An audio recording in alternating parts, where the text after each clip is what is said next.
আমাদের ধৈর্যের পরীক্ষা নিও না। মনে রাখবা, আমাদের জীবনের চাইতে আমাদের মা বোনদের ইজ্জতের দাম আমাদের কাছে অনেক বেশি। সুতরাং বেয়াদবি করলে আগুনের ফুল কি দেখতে পাবা। কোন কোন জায়গায় দিশেহারা কেউ কেউ জনগণের বুটে প্রত্যাখ্যাত এবং পরাজিত হওয়ার ভয়ে আমাদের 11 দলের পক্ষে যে সমস্ত মা বোনেরা নির্বাচনী ক্যাম্পেইনে যাচ্ছেন তাদের সাথে অমানবিক আচরণ করছে, অভদ্র আচরণ করছে। আমরা তাদেরকে বলি, নতুন করে সুড়সুড়ি দিও না।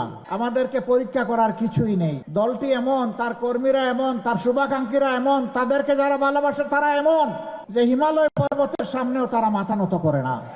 তারা শুধু মাথা নত করে আল্লাহ সুবহানাহু ওয়া তাআলার দরবারে। দিশেহারা হয়ে কেউ কেউ জনগণের ভোটে পরাজিত হওয়ার ভয়ে 11 দলের পক্ষে যেসব নারীরা নির্বাচনী ক্যাম্পেইনে যাচ্ছেন তাদের সঙ্গে অমানবিক ও অভদ্র আচরণ করছে বলে মন্তব্য করেছেন জামায়াতে ইসলামীর আমির ডাক্তার শফিকুর রহমান। তিনি বলেছেন, জামায়াতকে নতুন করে সুরসুরি দিও না, আমাদের পরীক্ষা করার কিছুই নেই।